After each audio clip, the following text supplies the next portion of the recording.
Je taký známy anglický futbalista, bývalý, ktorý sa volal, že Lineker. A Lineker definoval futbal ako hru, kde sa 22 chlapcov naháňa za loptou a vždy vyhrajú Nemci. A my teraz hovoríme, že všetci hovoríme o medzinárodnej politike, ako treba rešpektovať a na konci dňa si Američania urobia, čo chcú. Malá krajina, ani zďaleka nevieme ovplyvňovať svet. Ale čo môžeme ovplyvňovať je to, že budeme trvať na dôslednom dodržiavaní medzinárodného práva. Dajte dôkazy, zahlasujeme. Ale ja nie som baran, ja nepodpíšem hocičo, nebudem so všetkým súhlasiť. Veď predsa, keby som sa takto stával k tomu, čo chcú veľké krajiny, tak dnes máme povinné kvóty na migrantov. Veď ja som zablokoval povinné kvóty na migrantov v Európskej rade, keď sa o tom rokovalo. A mám názor na iné veci. Ak teraz napríklad prídu a povedia, že treba členským štátom Európskej únie zobrať právo veta, no tak budem samozrejme principiálne proti. Ja mám problém aj s tým, že má sa rozhodovať krajina, že tak buď si zoberieš migrantov, alebo zaplatíš za každého migranta 20 000 eur pokutu. A to je čo? Však snáď krajina má suverénne právo sa rozhodnúť, či niekoho zoberie alebo nezoberie.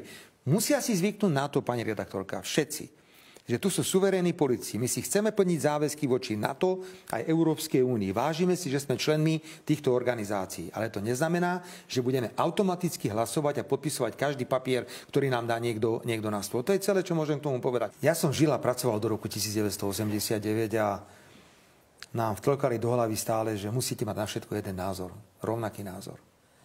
Potom sa tak chvíľku tá atmosféra uvoľnila a teraz zase mám pocit, že pokiaľ nemáte rovnaký názor, tak ako keby ste neboli iní, neboli by ste módni. Nemáte rovnaký názor na vojnu na Ukrajine, ste zlí, extrémista, fašista, treba vás vyradiť. Ak treba Ukrajine pomôcť, tak pomôžme, hoci si myslím, že nič sa nezmení na tom, čo sa tam momentálne deje. Okupované územia, ktoré Rusi okupujú, sú plne pod vojenskou kontrolou Ruska.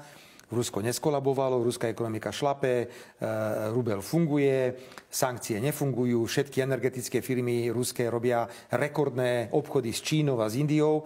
A my sa takto všetci pozeráme a valíme peniaze na Ukrajinu, valíme tam zbranie, my teda nie. My sme zastavili všetky zbranie. Potraviny, ceny potravín, to je pre nás top téma. Politická úloha je veľmi jasná. Nemôžeme rešpektovať, že na Slovensku, kde sú príjmy nižšie ako v okolitých krajinách, sú drahšie potraviny. To je celé. Budeme hľadať nejaké zdroje aj na to, aby sme pomohli slovenským poľnohospodárom. Ja napríklad si viem predstaviť niektoré segmenty, ktoré potrebujú pomoc. Napríklad zeleninárstvo potrebuje pomoc, ovocinárstvo potrebuje pomoc. Vieme, že je obrovský problém s konkurencioschopnosťou, pokiaľ ide o bravčové mäso. Tých segmentov je pomerne veľa, ale tomu sa treba venovať. Viete, keď ste tu mali 3 roky vládu, ktorá sa nevenovala ničomu inému, len ako zatvoriť Fica a Kaliňáka, no tak nerobili nič, ale od rána do večera sa pozeráme na témy, ktoré sú pred nami a snažíme sa ich riešiť. Ja som to povedal mojim kolegom ministrom, že páni ministri, dobrovoľne ste sa stali ministrami, nikto vás nenútil, chcem od vás, aby ste 24 hodín denne makali.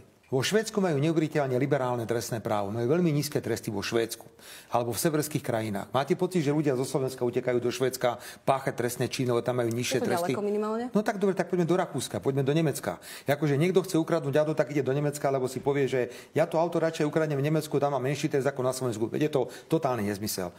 Výška trestných sadzieb nemá žiadny vplyv na rozmýšľanie páchateľa. To je odborne preukázané, že odstrašujúci účinok trestu prakticky neexistuje. Existuje iba represívny účinok trestu, že toho človeka zatvoríte. A znovu, ja sám som riešil niekoľko prípadov, kde boli dopravné nehody s následkami smrti. Tak najprv obete, že treba ho zatvoriť. Dobre, tak ho teraz zatvoríme na 10 rokov a pýtam sa, kto vám bude platiť peniaze na deti, kto vám bude platiť nejaké peniaze, ktoré potrebujete na život, keď vašeho manžela zabili. A potom pochopili, že lepšie ten páchateľ, keď je na slobode, má nejakú podmienku, plní si nejaké povinnosti, ktoré má a popri tom platí peniaze.